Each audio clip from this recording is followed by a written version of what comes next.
Hello and welcome back to the Spiritual and Mind channel. Brandy Nicole here, and I want to put together a video talking about the concept of divine femininity,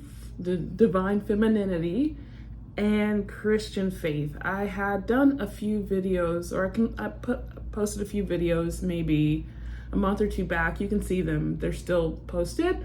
Where I was kind of walking you through some of the practices I was working on to kind of just be more comfortable in my feminine energy. And I got a comment on one of the videos where I think I was using the frame of divine femininity and overlapping with Christian faith. And the person, I can't remember who it was, asked a follow-up question about, oh, that's interesting. As a believer, the concept of divine feminine is not something that is often associated with the Bible. And I was like, yeah, I understand, but here's my interpretation. And then the person left a second comment.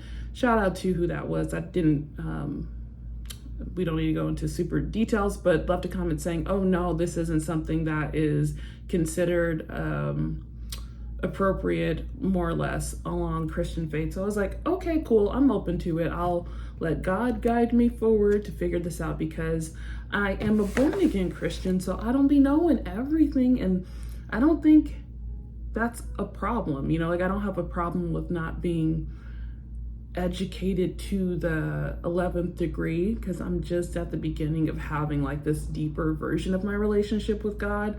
So I trust I do have a lot to learn. So not coming in with I know everything kind of vibes, but I do love these moments because it's a great reason to do my research, look for information in the Bible, like really to explore it, to see what else I can find that can be a part of my journey and faith, and maybe help somebody else out on their journey too. So what I want to talk about today is going to be what I found on that research journey, and share kind of where I ended up. So here's what we have today. We're gonna do Christianity and the divine feminine. What I know so far, a 101, Christianity and the divine feminine 101. So here's what I've learned, because honestly, there's quite a bit of information on the internet, and depending on what faith-based text you might check out, there may or may not be reference to divine femininity. But I'm just gonna share the 1, 2, 3, 4, 5, 6, like 10 different things I found on the journey. And then I'll tell you my final summary. And I wanna make this interactive because this is kind of my opportunity to be in community and hear from many other folks who have opinions or suggestions or information to share that can be helpful. So let us begin.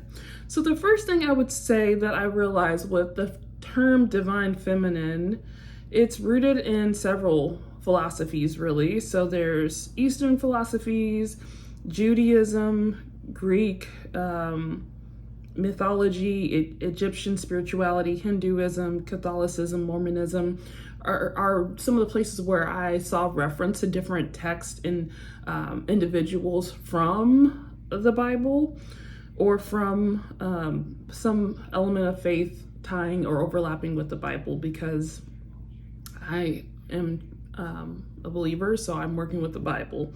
But there are other faith communities that use the term divine feminine or refer to the individuals in their text, the women in their text, as divine feminine as well. So that's what I found first, is its origin is not just one spot. There's several different faith groups outside of Christianity, and some within that technically practice subgroups within Christianity that also believe in the terminology divine feminine. But in the actual Bible I read, I could not find any reference to the term divine feminine, and I did what I could to look, So that is what it is. And I guess that's a sign as well. It's like, okay, well, that's not a term in the Bible, which gives me a whole spin-off right there of like, there's actually quite a few terms that are used in present day Christianity that would not be found in the Bible. So as a born again Christian, that is something that I'm like, okay, there's all these new terms that everyone's got, but that's not in the Bible either. And I want to figure out like the reference point to the original terminology so that way I can follow this thing, because I enjoy a good Bible study, let me tell you. All right, so let me not go. Actually, this is for fun, so I can stay as long as I want and talk with you guys. But okay, item number 2. Something else that I found interesting is just kind of, well, why is this actually a problem? Like, why is this terminology a problem in the Christian faith belief system? So basically, I mean, divine feminine, most people use the term as a shorthand, or most people who identify potentially as Christian, or me, I was using the term as a shorthand for practicing feminine energy, being in a healthy, healed, feminine practice and presentation and embodiment, which is fine. You know, like that's not something that is against Christian faith in the least, but that term actually has its roots in all these different faith groups that are not necessarily the Bible.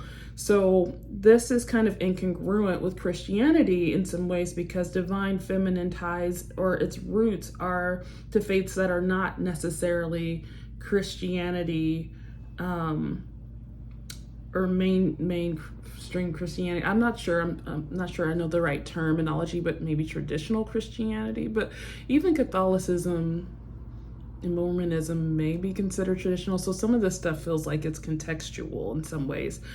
Back to the point. Okay, so divine feminine ties to other religious groups and their use of explaining gods and goddess worship, deity worship, and also when we women or men define ourselves as God or goddesses, then that's also a form of self-worship per my understanding. So false idol worship, because God is the only entity or being worthy of our praise, even though God's technically probably not a being. Some of my language is as it is, but hopefully you follow what I'm saying. So basically, God is the one true party that is due our worship. So self-worship is idol worship, self-worship, goddess worship, deity worship, goddess worship, all that stuff is not of God, because God is the one person or party, because he's not a person. Okay, that's 2. Hopefully this is making sense, because I'm talking through it, but this is not like a book report or anything, so I don't have it all spelled out. I'm not offering a presentation per se. I'm just talking as best as I can to try and explain what I've learned, so bear with me if it feels a little choppy. Okay, so item number 3. Some of the searches online suggest that reference from the Bible regarding divine feminine was removed or omitted from Bible text. So actually, the divine feminine elements that would exist in the Bible are not in the Bible because they've been removed, or they've been edited, or there's been a misinterpretation where those things have not, or those terms have not been really held as valued. So I don't know if I really want to go down that rabbit hole, because where are we going really? You know, like, so it's either we can accept the Bible as is and be of faith, or we can, you know, go whichever direction. But I find for me that it makes more sense for me at this phase of my journey to just try and start by learning what the word of the Bible actually is, instead of trying to figure out what's missing from the Bible. But from my research, it sounds like some people question that there is not a lot of women in the Bible who are seen as, you know, I don't know, like main characters, I guess, you know? So I can see that in some ways, because I've studied the Bible off and on since I was a kid, but I'm really taking a good run at it this time as an adult, where I have maybe more of a deeper awareness on context and whatnot. So I can see that in some ways, but I'm gonna hold my findings until I've completed my chronological read all the Bible stuff practice, and then I'll see where I'm at with that, because I don't know if that's the truth as much as what people feel, or is that the truth and is that a value in some way? Is that not the truth? Like, I don't know. I'm just gonna keep reading the Bible and see where it takes me. But that was something I found when I looked up the term divine feminine and like referencing Bible scriptures and that sort of thing. Nothing came up. But there were some things in the research that were like, think pieces and whatnot. Okay, whew. I'm winded. We got a little.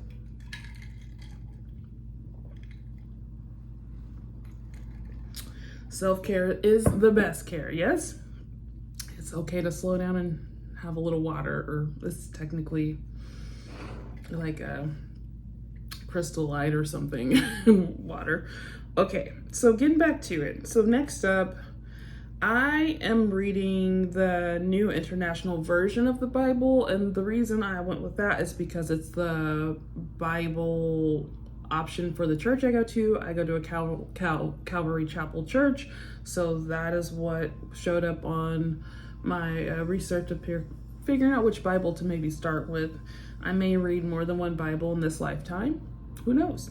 But that's what I started with. But also when I think about like, well, is the divine feminine terminology not in the Bible? It's not in this version of the Bible. I couldn't find it.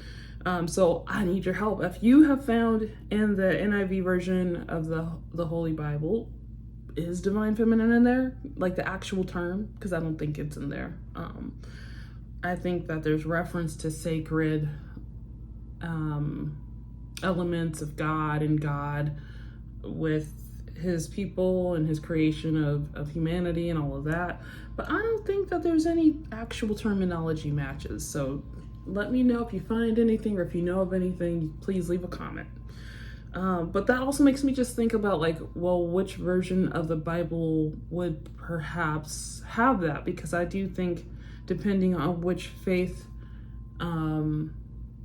identity you have, even within Christian faith, there may be a possibility that it's in the Bible, right? And the reason I say that is because, if I'm not mistaken, I'm not super familiar with Catholicism, but I do believe Catholicism really venerates, aka reveres, Mary as the mother of God. And so I imagine, I haven't read whatever version of the Bible that would fall under, but I imagine there might be possible reference, because Mary is considered from the research to be a figure or a person of within the Bible that is considered to be a divine feminine person within the Bible and the Bible stories. Woo. Okay. So I also thought that was interesting too, because culturally, Mary and Catholicism, I think that's a place where I've seen this most clearly as a Christian, that, there's candles with Mary, there's, specific things where Mary is celebrated on her own,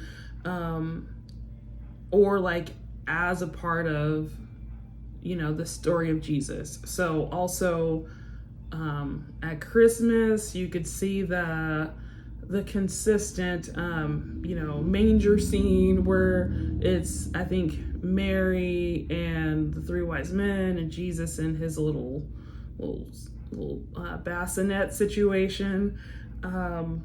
So, I mean, some things do have a relationship to Mary as a divine feminine woman, as the mother of God, right?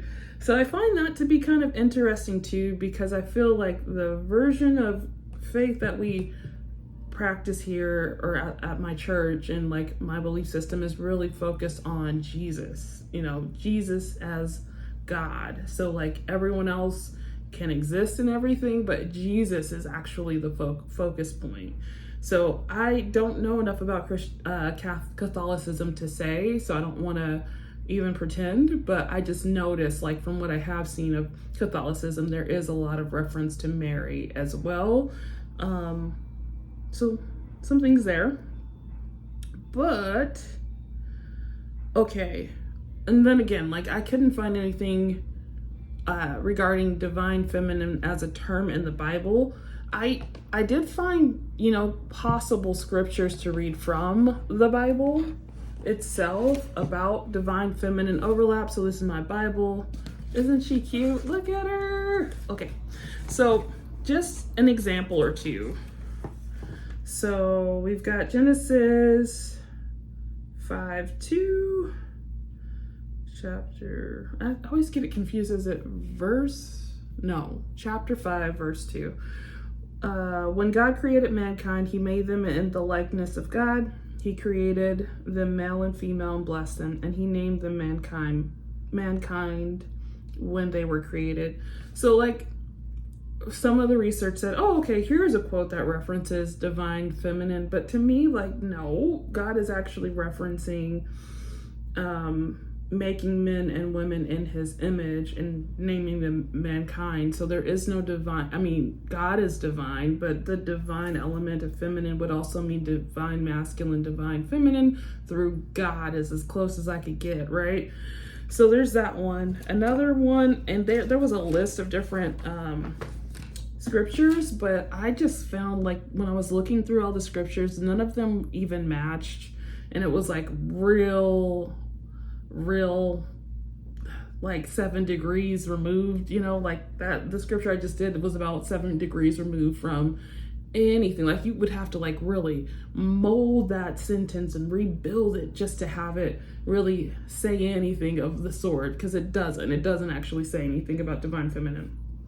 But Isaiah chapter 66 verse 12 says, "For this is what the Lord says, I will extend peace to her like a river, and the wealth of nations like a flooding stream.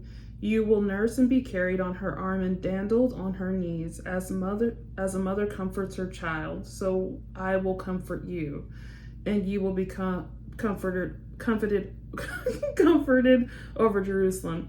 So this is in reference, of course, to the relationship of Jerusalem as a sacred land, right? But I find this interesting because it's the one part that was like, maybe as a mother comforts her child, so I will comfort you. So like the reference of God saying, as a mother comforts a child, I will comfort you, and Jerusalem will be, a maternal figure for, nurturing you.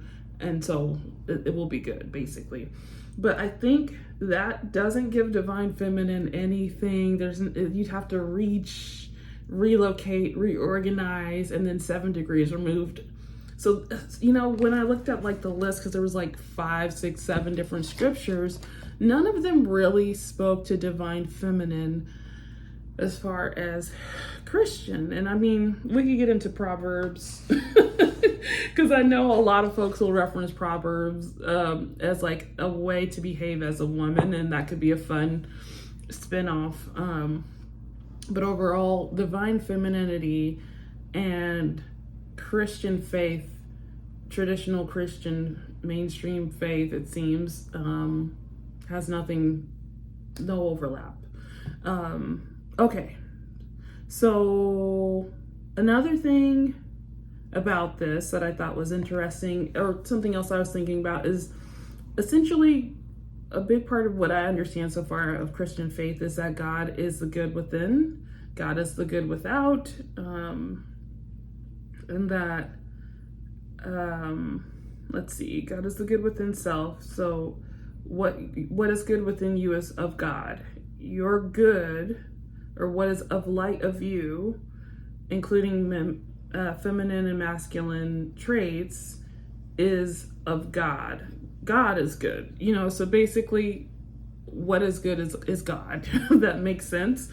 And so divine feminine, and the way that it's really blown up as a term as of late, really just, I think, has a reactivity to like the girl boss overlap of women really in feminism. And I'm not saying that there's parts of it I don't agree with, but I do find that it seems like a course correction kind of term of like, wow, this is what we thought was good, but in practice, it's not necessarily what we were expecting it to be. So I don't think I really 100% poured into the term of like feminism, because I feel like it's got a lot more intersectionality that's needed for that term to really fit into like something I can fully identify with as a Black woman in America,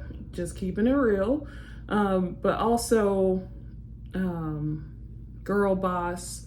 I get that because I enjoy being self-sustained, but I don't think that's like something to like be boastful about or to like focus on as like the end goal. I think it's like a part of things, like I think it's not a bad idea to be able to take care of yourself, but I don't know if it's the end goal, like where you should strive to take care of yourself and be so self-sustained that you don't need people, because we're human and we actually do need people, even if we are able to take care of ourselves. So I don't really believe in the term feminism completely. No, no offense, but I also don't really believe in like hyper independence, because I don't think it makes a lot of sense and shouldn't be like a flex. It's actually got its limitations and some consequences. And I don't necessarily fully believe in that, but I do think it's a good idea to be able to take care of yourself, to be able to manage yourself, to be able to navigate the world you live in to the best of your abilities. So I don't ascribe to be helpless either, right? So, another term. So another thing I found on my research was the term sacred feminine, which also sometimes is used, but let me tell you what that term means is it's actually a collective of individuals that believe femininity is closer to godliness than masculinity. So the times I've heard people say thank goddess and that sort of thing makes me think of maybe that could be tied to sacred feminist or feminine like concept. So okay, so there's one more thing I was going to say. So ultimately, what these two pieces of what I'm kind of exploring here is Christian faith, traditional Christian faith, and also the term divine femininity, if I can say it. And I realized from that, it's just really important to pay attention to the words we use, right? So sometimes we create these shorthands, and we borrow words because we don't always know the right language to say to express a thought, an emotion, an expectation, right? But the term divine feminine, I understand from what I've been able to research, is not a match for being of faith in true accordance with really letting God be the centerpiece of our life and to see the good within us as God within us. And it also has roots in other faith systems where God is not the centerpiece. So it makes sense that if you are, or if I am going to be a believer who has this knowledge, then I would not continue to use the term divine feminine, because the words themselves have roots and mean something very specific. So I need to be respectful of language, aka I personally, that's what I understand, is that I need to be respectful of language and mindful of language, to use language that also is congruent with my faith system, my belief system. And divine feminine for me in my Christian faith does not actually match. But I don't want to be the type of, I don't want to feel like I'm judging, but I don't want to be the type of aggressive Christian that's like banishing everyone and everything, because I'll leave that to God. You know, God can make those decisions about judging everybody and what they're doing. I am definitely trying to just figure out what I'm doing and what I need to be teaching my children as best as I can. So I am not going to admonish what anyone else is doing, because that's not my work. That's God's work to decide whatever judgment he has for the folks. But I do want to acknowledge, for me as a believer, I find that it would be incongruent for me to continue to use the term divine feminine. And that's just kind of the thing. Like, when you know something, you can't just pretend like you don't know anymore, because you would be in disagreement with yourself and disagreement with God, you know, if it's faith related. So that's the thing. So let's see. Oh, and I think just, you know, the term divine feminine, what is most for a lot of folks, you know, not really about spirituality, but just referencing learning to be at ease and free of the masculine shield of always having to be in protective mode, or always having to be scanning for danger and having to cover oneself at all times, and maybe coming from experiences where you did not feel supported. And a lot of women have to be in masculine energy for different reasons, maybe so much so that it is a learned practice for a lot of us to just kind of come back to balance, because our actual society is really encouraging us to be more masculine than feminine if you look around, you know. But let me go ahead and wrap this video up. But I wanted to share this because this was something that was on my mind. I found it interesting. So I'm not against having, you know, folks in the comments challenge or question my understanding of faith, as I'm in it, you know. Like, I don't always feel like my views are going to stay exactly the same as I go, but right now this is what I figured out so far. And there's some other concepts I plan to look into as well. So next up, we're going to look at, maybe I have a couple different terms that I was thinking of that are just like common Christian terminology that I can't seem to find in the Bible. So trying to build those bridges, y'all. Trying to build those bridges.